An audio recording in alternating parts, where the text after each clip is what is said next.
So warm welcome to my tutorial, jazz chords in blues. Sounds scary, right? Jazz chords, whoa, whoa, whoa. You better get a surgeon or something, or an aspirin at least. No, stay, because you have one more sound tool at your fingertips. What is a jazz chord? You know the blues chord. It's the C7, like with the major 3, the 5, and the minor 7, and the root, not to be mixed up with Ruth. Hello Ruth, welcome, I know you're watching. And we're putting on top now, and that was new in jazz, and around the 40s they were sitting in some corner getting bored on illegal substances, and they said, well mate, why don't we just add a 9? Whoa, that's spaced out. And then they thought, well, let's stack thirds. Just as a game, just let's try it, you know? So they stacked, and they got more notes suddenly. And they figured out this one we can drop because it's clashing with the major third here. We don't want that one here. So we stay now with these notes here. Have a look. All of them will come up. Very important. So we have just the regular 7th chord, and then we have the 9 and the 13 and 9, because the numbers were stacked. It's going always up. 1, 3, 5, 7, 9, 11, 13. The 13 is also chord 6. I will use both words, both terms according to the star signs or my personal mood.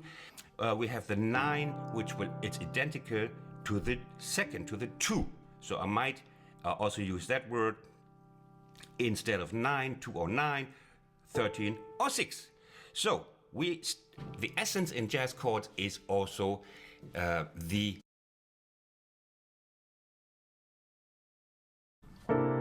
or. You see, close is great. Close is great, and this is called the voicing. I would describe the chords also in voicings. That is the structural description. For example, here we have the 7, 2, 3, 13, or 7, 9, 3, 13. Okay, now let's see what we can do with them. Now let's start with example number 1.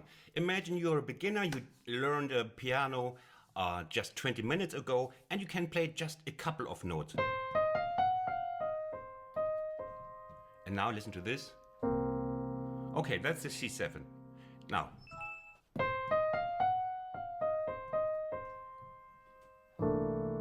whoa, and you learned my voicings here. Look at this. Already you can play very little here, and the richness of the chord is already like driving the thing 3 stories higher. Playing reduced stuff, and you just play great voicing of jazzy blues chords, and already creates atmosphere. It's such a rich sound. So you can just play them like this is the voicing 3, 6, 7, 9. You see, we have all the notes I explained to you before, a different arrangement.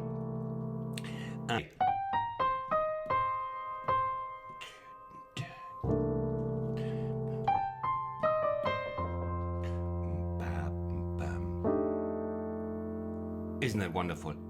Now, of course, that's just. Now they're also great to tie chords. Example number 2, tying chords. We play this, and then we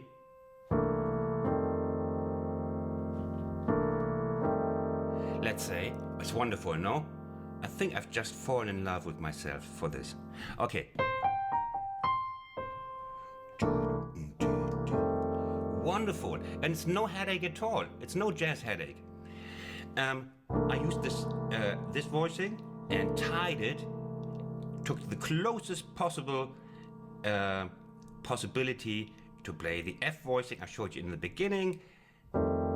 7, 2, 3, 5. You see, it's the closest thing. And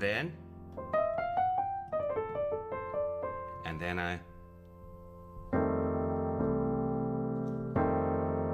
here just go to a basic jazz, a basic blues chord with the 6, the C6. It's a normal blues chord. So you see, it it's also in the mix. You're not forced every time to play a jazz chord. You can just combine them. Like you play. Here is just the regular 1-3-7 voicing of blues, which is totally fine.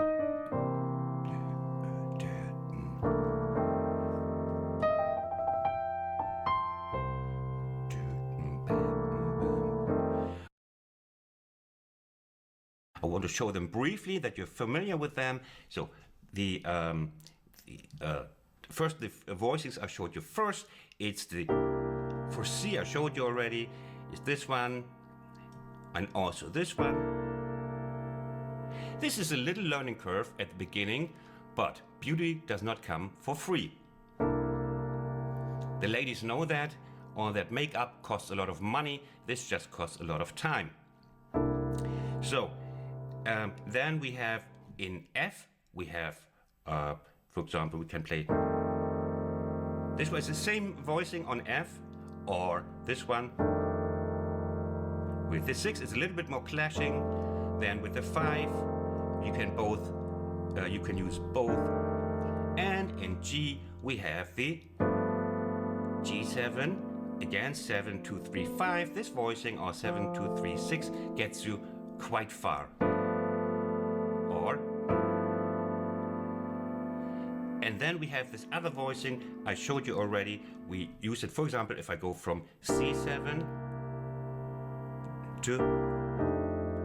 Now let's have a look at this. I use the closest one from the C7 voicing, and this is not the closest one if we jump straight to the same of F. We don't want the parallel movement, so we're using the closest one to F, and that is this one.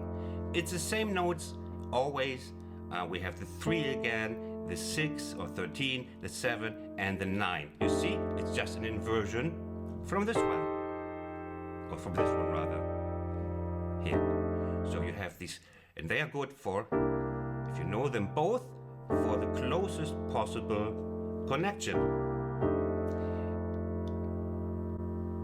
And then we have like the G, or for example this one. Same notes, and so we use them when we come to G from the where come a little bit later, or, and here I introduce something that is next on our schedule. You will know some of that already from my lesson, Fat Chords and Blues. It's overlapping, it's not the same. And also this thing from the chromatic trick. I will link that down there, the chromatic trick. And this chromatic trick I have not shown you with the jazz voicings. Okay? One way of connecting chords is just going straight.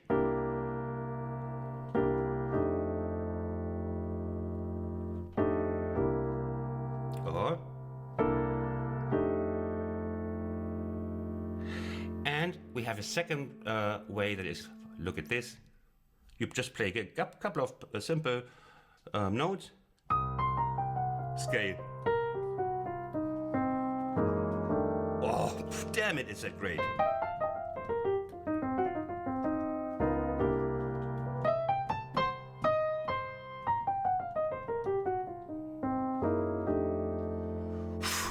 It's fantastic. Let me rest for a second, just to take some breath. So, and this is connecting chords with a chromatic approach, like we're approaching a chord, for, let's say we are in C, here. And now,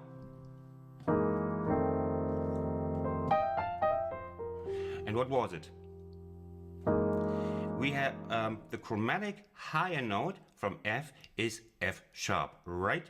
So F sharp, and we use the voicing from on F sharp, this 7, 9, 3, 6. This might be actually the hardest bit because you're very often familiar with the F chords, G and C, but the chromatic ones, they are probably like strange animals, like a blue zebra you haven't seen before. So you have to learn those two to get this great sound, to use the same voicings. to get to F.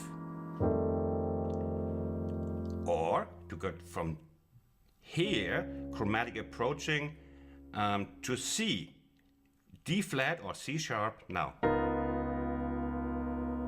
7, 9, 3, 13 of C sharp or D flat. And then you play something like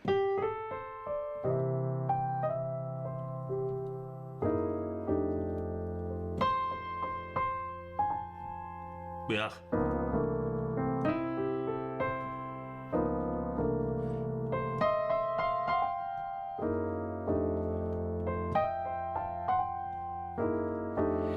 Of course, I'm overdoing it a little bit for you. Later on, I would use not every time, but just, you know, occasionally, so that it doesn't lose its appeal. Now, two popular spots to use the chromatic approach has always been the turnaround when we go to G7 and the N.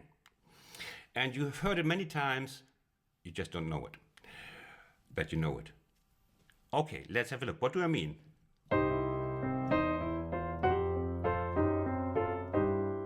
And now, yes, it's a jazz chord, it's a jazz voicing. I want to go to G7 and approach it chromatically from the top, from A flat 7 and going to G7. If we have a look at the G7 here, you have the voicing is hidden in between the bass and the top note. It's this one.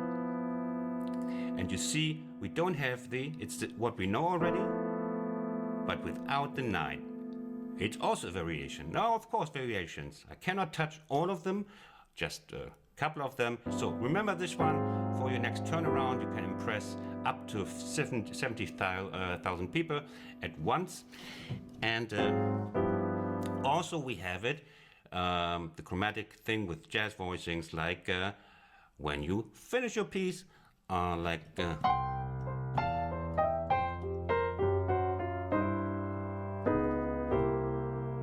Lovely, huh? So if you use it tastefully in your regular blues, there are quite some highlights. What did I play here?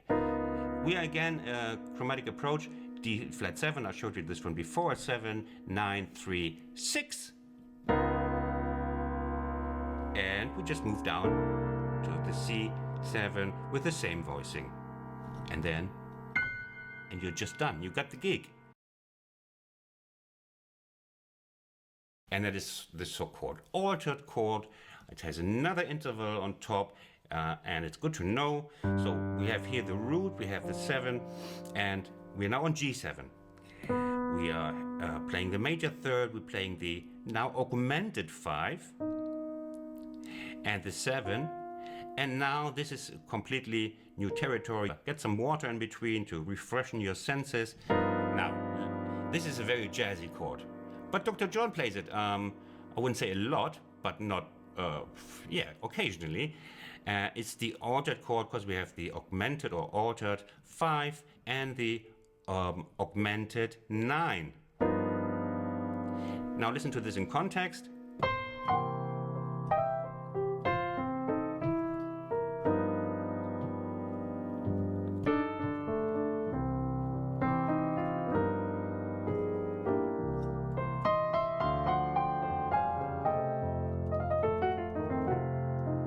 You see? Very nice if you don't overdo it, okay? Nice ending also. Now imagine we want to do a little extension of our usual blues pattern. Actually, my example is full of that later on after this. We will hit also other chords. For example, we play this C7, A7, D7, G7. For example, we play later on.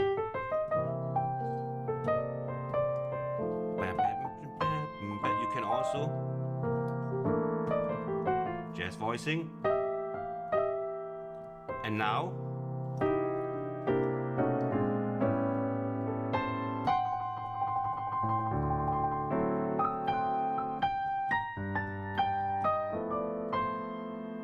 Don't tell me that doesn't sound great, huh? So you might, after all, get a liking for jazz. So let's see what I did. We very often have this from going from C to the A7. So what I did was C7 with the 7, 2, 3, 5 voicing, and just went chromatically down until I reach the final destination, A7, everybody out. No, it's not the final destination, because we still have D7. So how do I solve the problem now? I have a melody going up here. So, and now we have the D7 coming. And this is actually also a jazz voicing, jazz chord. Because we have the 9 again, right? So, and I want to go after D7, I want to go to G7. And now let's look a little bit ahead. We have this voicing 3, 5, 7, 9, and now we want to play after that G. And I find the closest version here. And you know this one already, because I explained it to you before. Like we have. And we are in G7. So the whole thing would sound.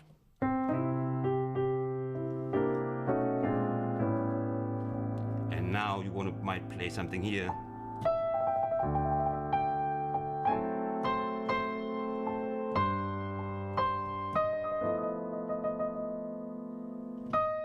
Again.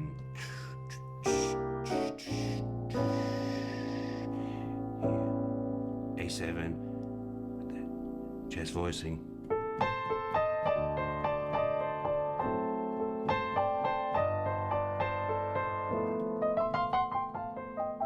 Lovely, and then you go ahead.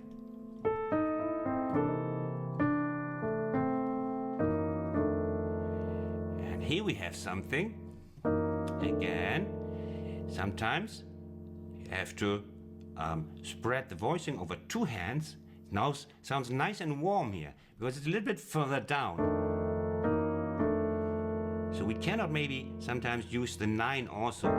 Maybe it starts to sound muddy. I'll show you this one.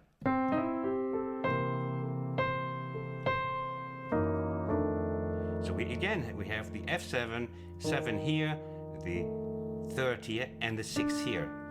Sounds really full and warm-bodied, okay? And we come here from the F sharp, same voicing. Fantastic stuff. Of course, you can use it as well on the regular 12-bar blues. You know, you just play your 4 bars.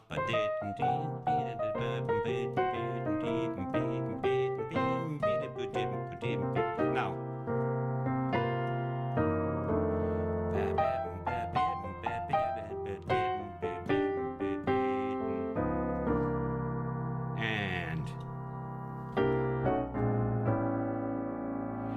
And here was showing you also one other thing. Well, it's a lot, but you collect. You watch the video 200 times, and then you get it all. Like here again, we have the D flat 7, and we have the major 3rd, and the 7, and the 9. We don't have the 6 here.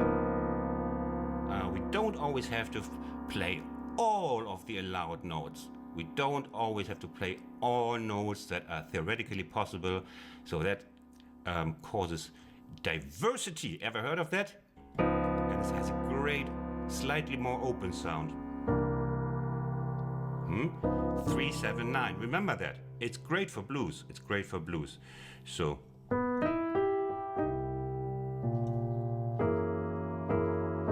It's the same thing on F now. 3, 7, 9, 3, 7, 9.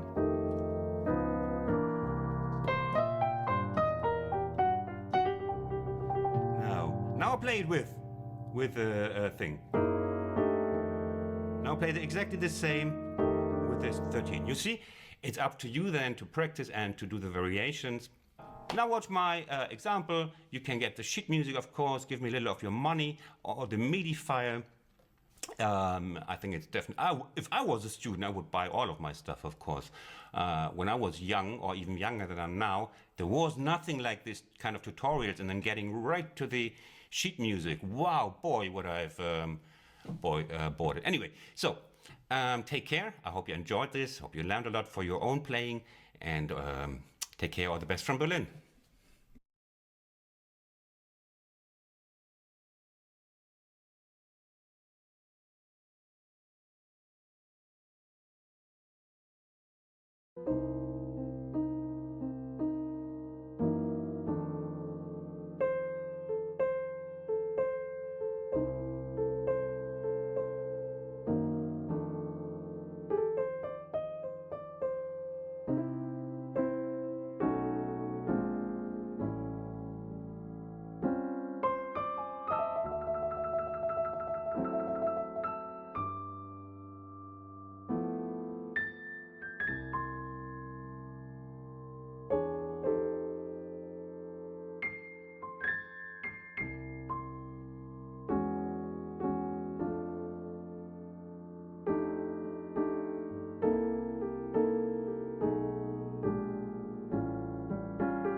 So there's this German in the hotel bar, and he's going to the pianist, and he says, "Excuse me, can you play jazz chord?